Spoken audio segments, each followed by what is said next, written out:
when I move abroad, I'm going to get a job. People tend to get like distracted with a lot of stuff going in their lives, especially as an immigrant. You have to study. A lot of moments will break you down in this journey, but the market is really harsh. 95% of these applications were rejected. It was working fine, and then suddenly you just got to a point where you just dipped. 2023 was like the peak. Did you feel at any point that there were some forces beyond your control working against you?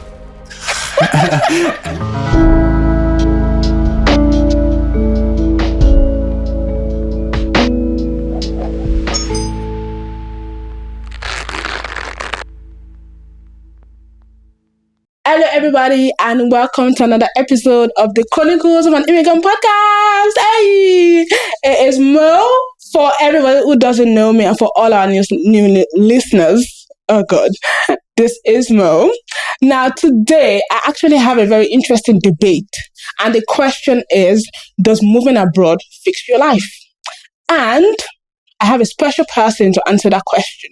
He doesn't actually know he's going to answer this question, but he is going to answer the question, does moving abroad fix your life? Yes or no? But before we go into that, he's going to introduce himself and he's going to tell us a bit of his migration journey. Hello. Hello. Thank you so much for having me. Thank you for coming. Hi, everyone. And he came all the way from Birmingham. Yes. Yes. Thank you for coming. You're most welcome. Thank you for having me. You're welcome. So you want to introduce yourself to everybody? Yes. So my name is Hovsep. I'm an international student here in the UK for the last 2.5 years. I'm originally Lebanese-Armenian, originally from Lebanon. My journey started here as an international student in 2022, September. I did my master's in information systems and business analysis at Aston University. And yeah, I'm going through the journey day by day. How was your master's experience and your experience as an international student, you'd say? It's different. It's unique because this shift from the bachelor's to the master's degree. So I did my bachelor's in 2018 and I graduated in 2022 June. So I immediately moved for my master's. It's different from every perspective. From the educational side, it's more hands-on experience, more projects, where back home it was exams. And there were projects, but there were more focused on exams. Did you find it challenging? Challenging, yes. I mean, because you have to adapt, because it's a more diverse community. You have to adapt to different cultures, different mindsets, different project types. So yeah, you need to adapt with it. So why did you choose to come to the UK? I'm going to be very honest in this one because ever since I think I was around 15, 16 maybe, I always had that goal. I want to be in the UK, either for a visit, but I never thought it's going to be education. Okay. So, and it happened to be education. So, but what was the one thing, when we want to choose schools, there's so many things that go into choosing schools, choosing countries, deciding on what you want to study. But what was the deciding factor that, okay, now this is the path I'm going to take. This is the course I'm going to take. This is the school I'm going to go to. This is the journey. This is my next best thing. So good question. In February 2022, when I was looking what my next step should be, because back in Lebanon, I had already a small business and it was really growing. What was the business? My business was called Just Caricature. I used to do caricature faces on products, items like t-shirts, mugs, and these. And then I moved into a bit embroidery when the situation was getting worse in Lebanon, the economical and political, and a lot of businesses weren't getting the products that I needed. So I needed to find a plan B. So I moved to embroidery. So it was really going good. And I had a bit of exposure abroad too, in the GCC, US. And, but I was like, I needed something new. I needed a new move. I needed something that would take me outside of that Yeah. comfort zone that I had built for the last like maybe 5 years. So I started in 2018 along my journey within my bachelor's. So yeah, I was like, I need just maybe to move out of the country for a bit, but a bit has been already 2.5 years. Closing the chapter of a business. Yeah, it was really harsh. Yeah. I stopped it even earlier just because I didn't want to stop it before traveling maybe a month. I stopped it in May. Yeah. And it's been very harsh and challenging, especially coming from a family that's already entrepreneurial. So my dad has his own business with his brothers. My grandparents were already in the business. So it was really, really like, I was doing it all by myself. I want to continue doing it all by myself. Yeah. But I really wanted to get out of that like comfort zone. And especially that after COVID, there were a lot of small businesses already out there too. And there were a lot of same concepts, same things, maybe a bit bigger exposure because they have the funds to market. And I was so how long was the business? How long did it last for? From 2018, December 2018 till May 2022. Oh, that's like 4 years? 4 years? 4 years, yeah. Yeah, you just almost hit the 5-year mark because you know there's this thing. And it was on its peak. Like it was, so after COVID, and we had the unfortunate event in Beirut, the capital, when the big explosion happened, a lot of businesses were in halt and a lot of catastrophe happened. So I was like, should I take a step back and stop or should I just continue? But I continued. But I reached to a point, I was like, I need to move out. And do you think you made the right choice? Yeah. Okay. Yeah. So when you now came to the UK, how was your first day? Because we never, as immigrants, we never forget the first day when we moved to the country. So how was it? Funny enough, I moved on the 1st of September. 1st of September? 1st of September. When? 2022? Okay. 1st of September. And I remember because it was my brother's birthday, the day that I went to the airport. It was my brother's birthday. It was emotional, I can say, but I didn't put out that emotions a lot because I was like, okay, I need to, because if I put the emotions out from the beginning, it's going to be very harsh from the beginning. So I was like, I need to just stand up and take the move. Did you cry when you got to the UK? No. You didn't cry? Let me tell you my own story. When I came to the UK, after I got here by myself, I looked at myself in the mirror and I cried for 5 minutes. No. You didn't cry? Not a single tear, even in the airport. Even up till now, you don't have those moments where you say, okay, we're going to break down now. A lot of moments will break you down in this journey, and a lot of moments have broken me down. A lot of them, but eventually you have to overcome because this journey is just going and going, and it's a very fast-paced journey. So I mean, a master's degree was a year. I mean, the year just passed by, and I'm like, whoa, what happened? Am I already done with a master's degree? And then after your master's degree, like, you know, finding a job in the country, we know it's not an easy thing for a lot of immigrants. And thinking about, as immigrants, we always feel like we are the only ones going through challenges of migration. So how was it like trying to then transition as a student to being an employee? So, fun fact, throughout my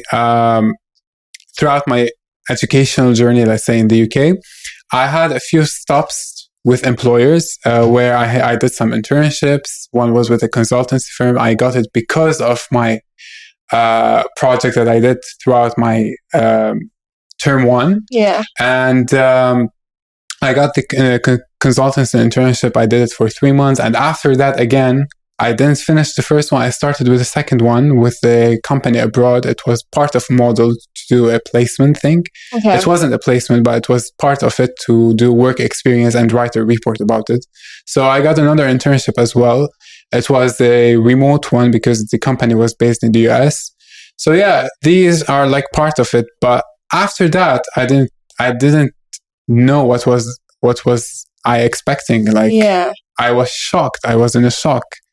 I'm not trying to scare any of the listeners or anyone who wants to come to the UK, but the market is really harsh. I've been unemployed for the last 1.2 years now. I recently got a job. but it's very harsh. It will affect you mentally, physically, financially.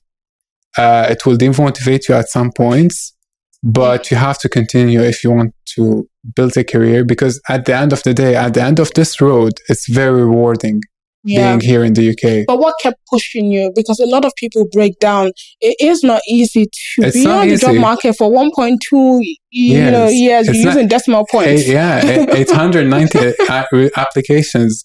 95% of these applications were rejected. Did they send you? There's a difference between them sending you rejection emails or not even getting, everybody just even ghosting you.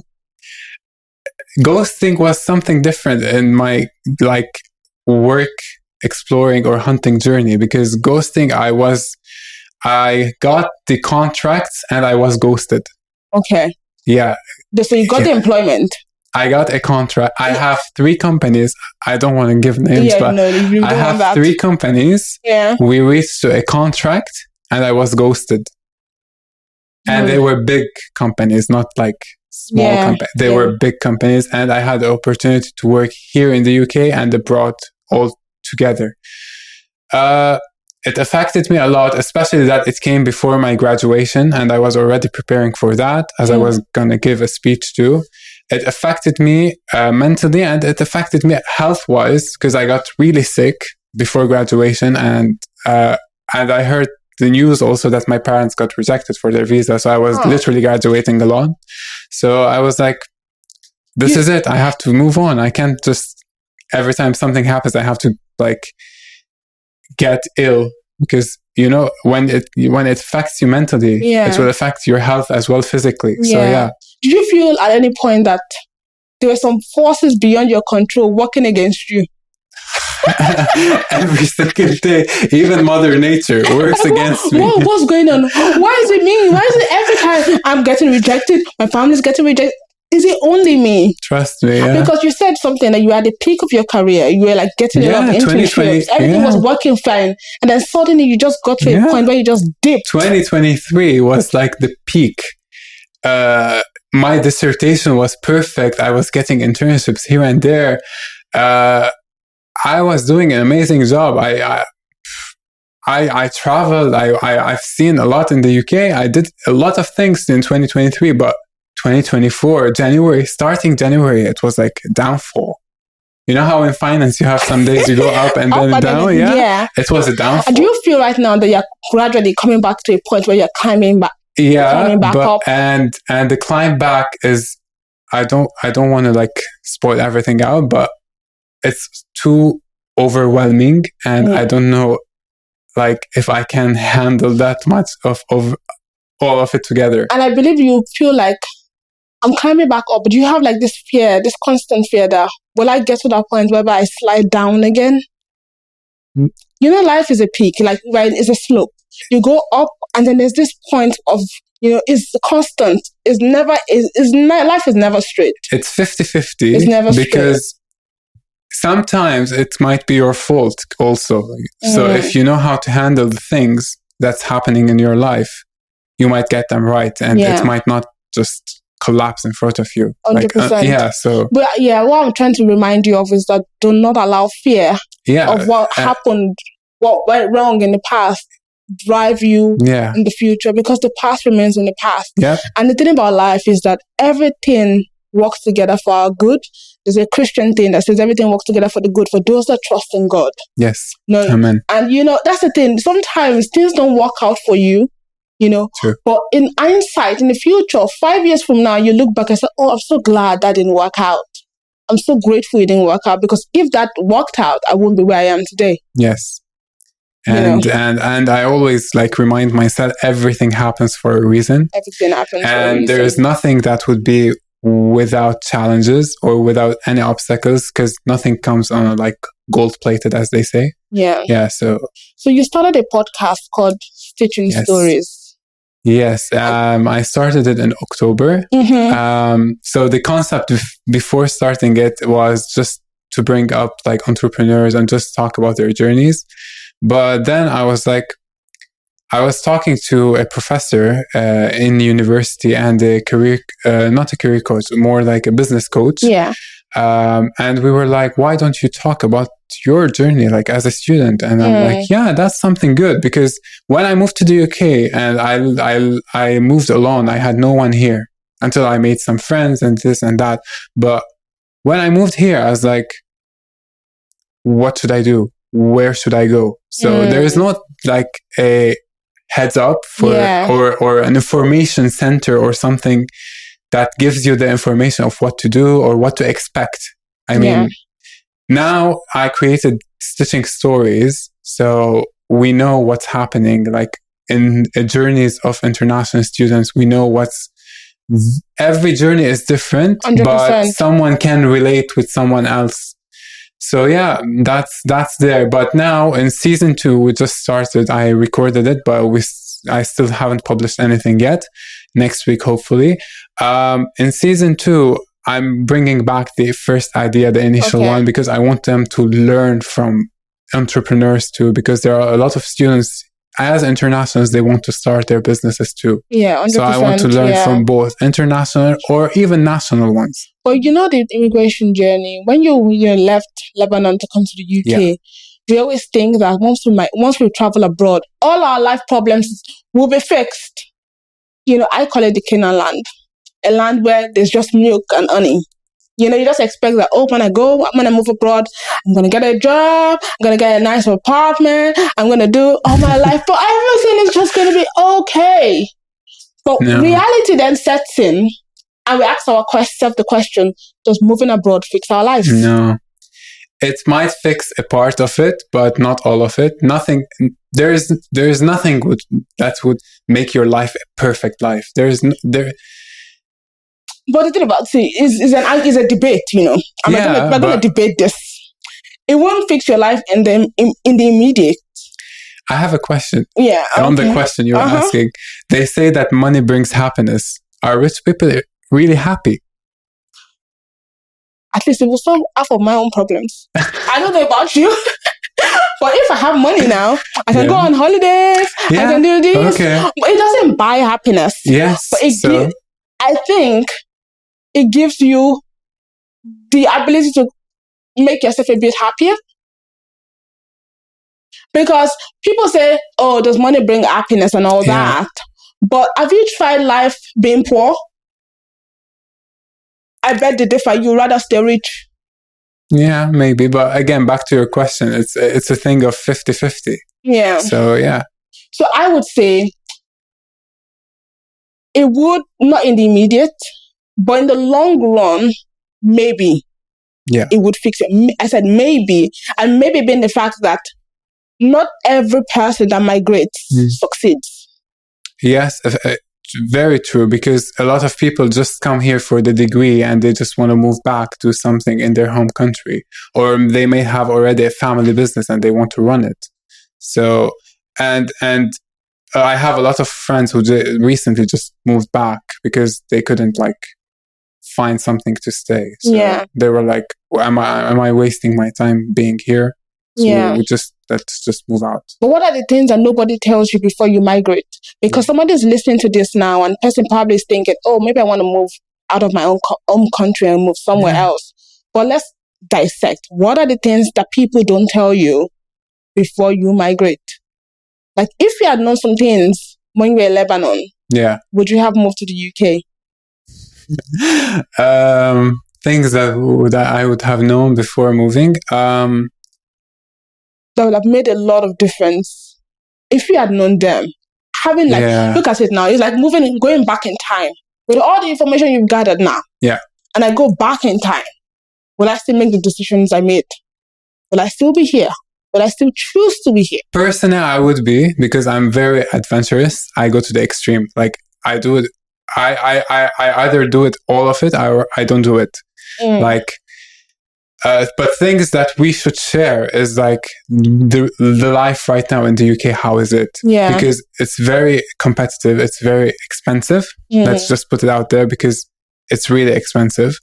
But the journey that you're doing here, if you are able to get it, it's one that first of all, it's rewarding. And even if you don't get a job, it's rewarding because you're getting in education, and you're getting the exposure, you're getting the connections. So yeah. Yeah. I don't know. You're not convinced? No, not that I'm not convinced. I'm just trying to play devil's advocate. That's what I'm trying to play. I'm trying to play devil's advocate because in life, I'm asking myself this question is, what is the difference between a successful immigrant and somebody who isn't? What makes the difference in the journey? Because let me tell you why I'm asking that. So I have 2 case studies that I've been studying for a while now. That both of them don't actually know I'm studying them. And I actually know them, obviously, because I'm studying them. And one person, both of them have lived in the UK the same number of years. Both of them have lived in the UK for 20 years. Now, one of them, as when he came to the UK, rented a council flat, got a job rented a council flat. And the other person as well, started small, in a small room. That one person that had a council flat was, in his person's mind, living large, doing okay. But 20 years from that time, the person is still living in that council flat. The person is still doing the same job they did 20 years ago. Now, this other person, that's person B, this other person has gradually moved, has sacrificed, has built their careers, has moved up and up the career ladder. And now this person is living in a mansion. There's 2 different people.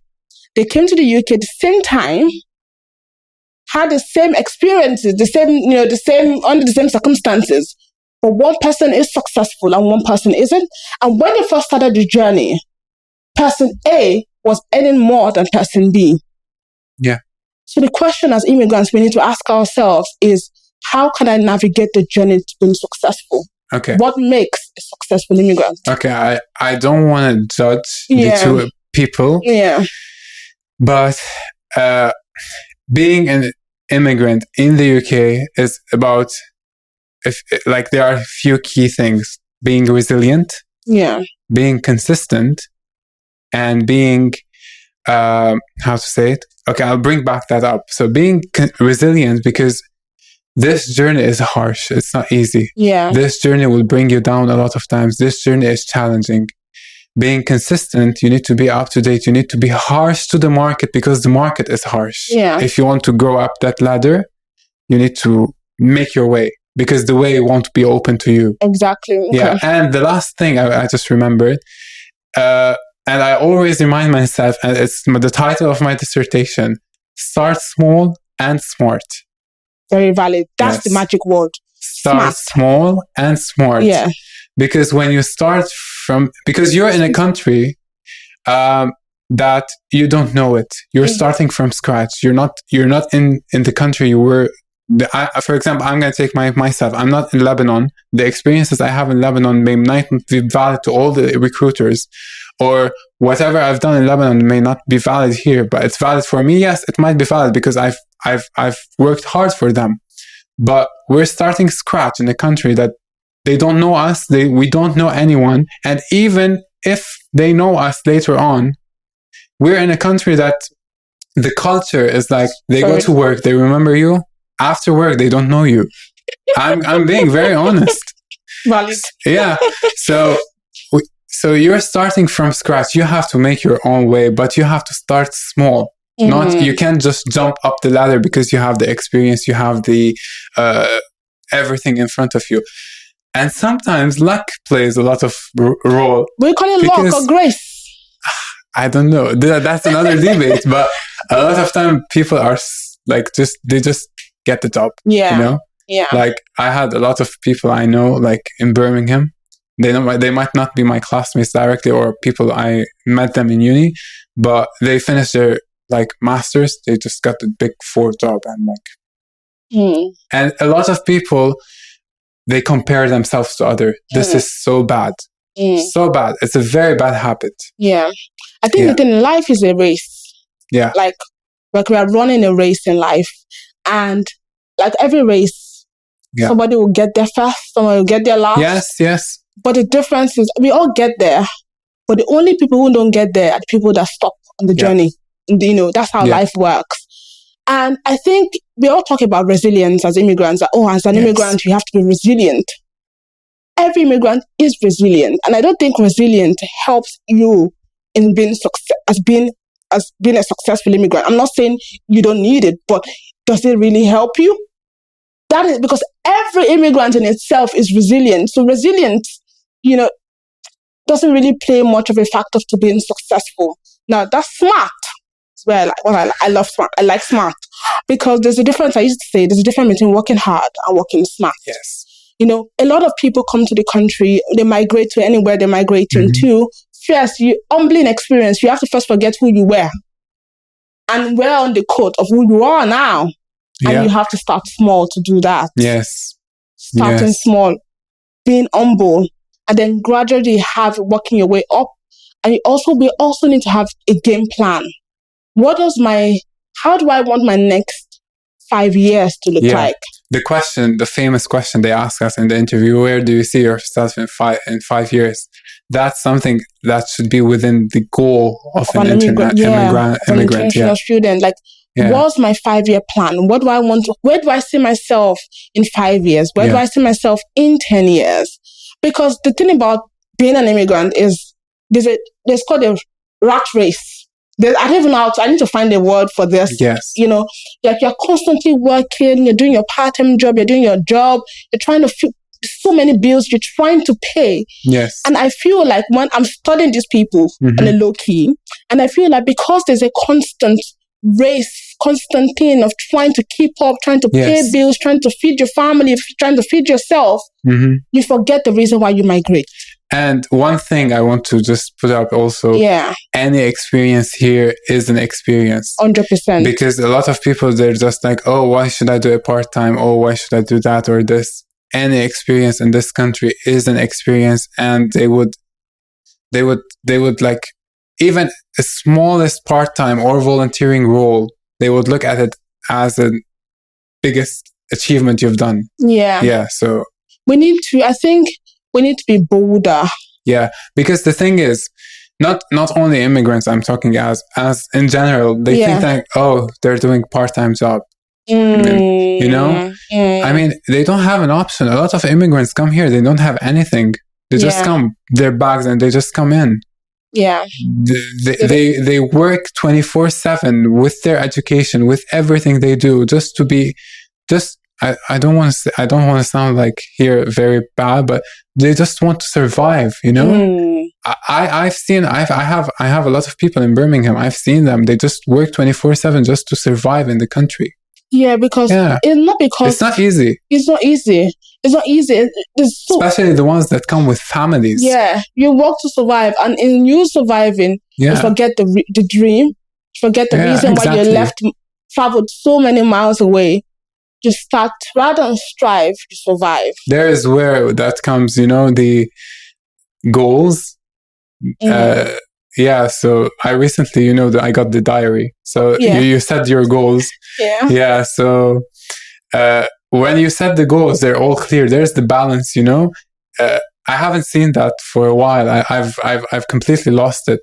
So when I got should I say it? Of course. So I got the diary, the 1% diary of Stephen Bartlett. So when I got that, I was like, I had my goals set. I know what I'm doing every single day. Okay, I could have got any copybook, but it's there. It's set. It's very solid. You know what you're doing. You're not focusing on different stuff every single day, because people tend to get like distracted with a lot of stuff going in their lives. Especially as an immigrant, you have to study. Sometimes if you live alone, you have to cook, eat, clean, go to the gym. So it's really important, like, to have a focused, balanced immigrant life. Should I tell you what? Yes. In life, I started drinking. I'm going to tell you about my personal life now. So I started making oatmeal because my friend encouraged me to start eating more protein and fiber. And when you're making oatmeals, overnight oat, I put banana, I put my tri-seed, and I put apples, and then the milk. Now, when I want to prep it, in a small cup, I have to put the oatmeal first and then put all the apple, the banana in it first. After which, and I pour the milk. Now, the point I'm trying to drive at is that life, we all have goals. Yes. And the big goals are what we need to focus on. Yeah. Now, if you pour the milk before you pour the oatmeal, the banana, and the apple inside the cup, you won't feel everything. You can't put the entire quantity. I don't know if you're trying to get the point I have.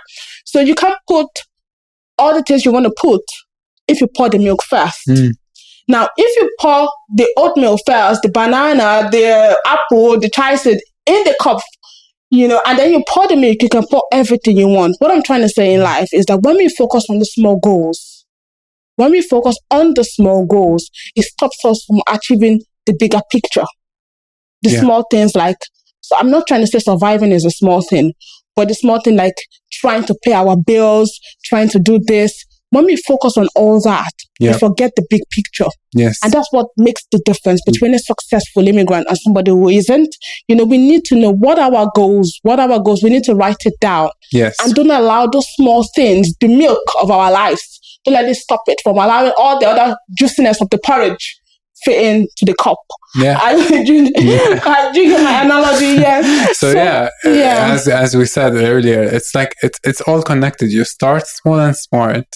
You then balance your life and you'll get to the 100%. And the question, let me now go back to the question I started in the beginning. Does moving abroad fix your life?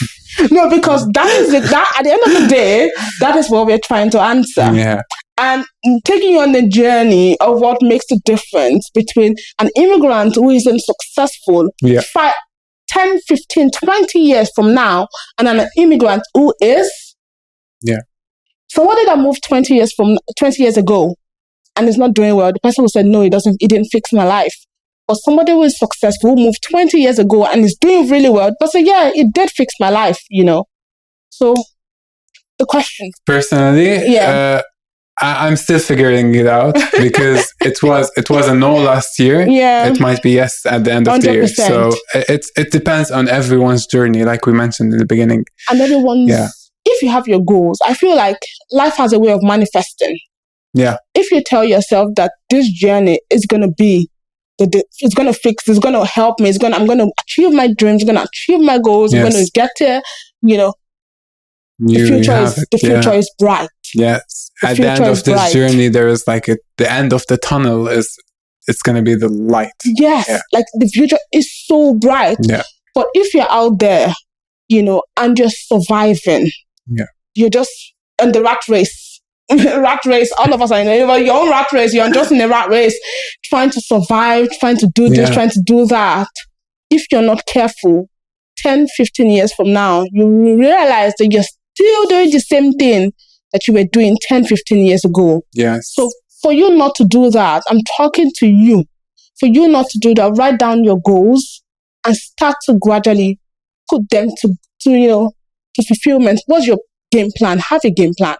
And then allow those other distractions, put it aside and focus on your plan, because the point of this podcast is to get as many immigrants as possible to do greater things. Because definitely. When we have more people at the top, it's easier to pull the people that will come next up. Does that make sense? Yeah. Life is a thread at the end of the day. So what is the one thing you will advise anybody, any Armenian that is listening to this and that wants to migrate? What is your advice to them? Never give up on this journey, because giving up is just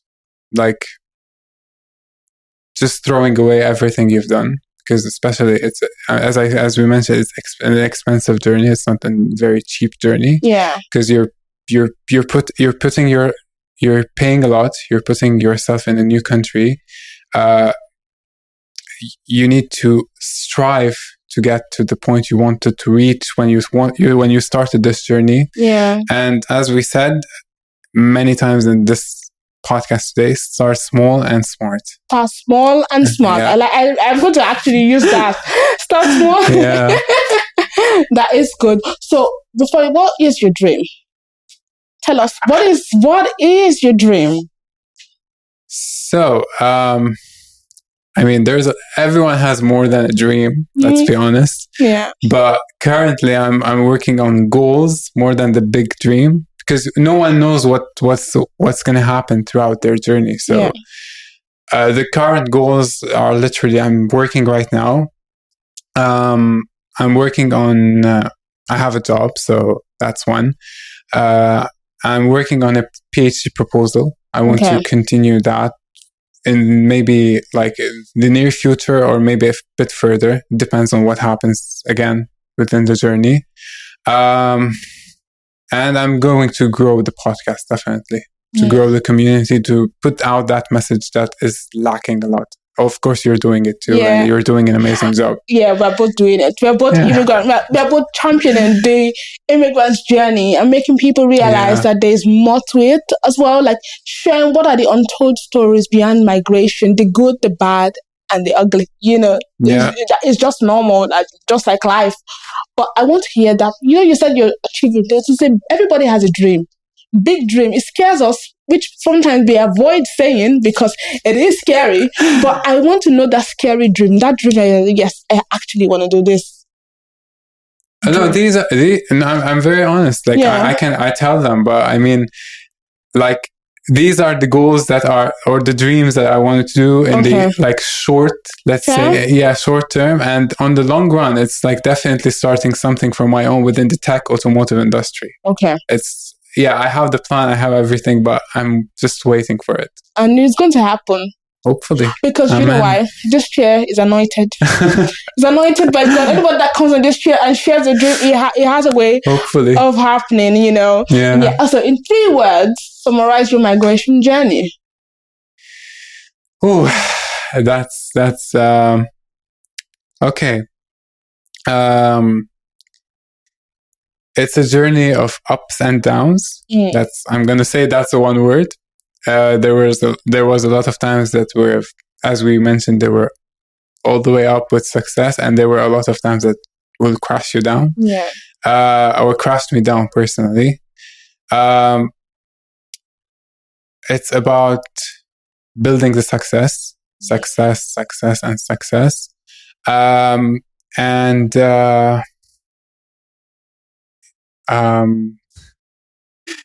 You don't? I'm out of words, honestly, because I would say success, smart, and small. Success, smart, and small. Yeah, they could be. Yeah.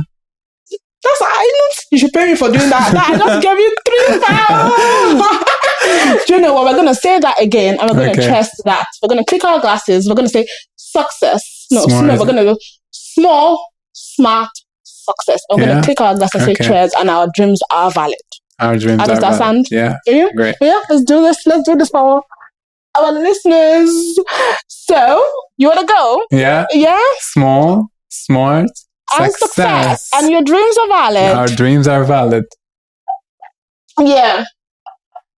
Now, thank you guys for listening. Now, let's summarize the episode. On what does migration, does moving abroad, does it fix your life? And it's up for debate. I want you to think about it based off your own life, your own journey, as moving abroad, as it fixed your life. Is it a yes or is it a no? And if your answer is a no, now the difference and how you can move to the other side is small, smart, and that will result into success. Because you have to be smart to succeed in life, not hard work. Not every time hustle. Take it softly. Yeah. Anyways, see you guys in the next episode. And thank you. Now, don't forget to follow us on all our social media platforms, on Instagram, on TikTok, on LinkedIn, at tcipod.com. Thank you guys, and see you guys in the next episode. Bye.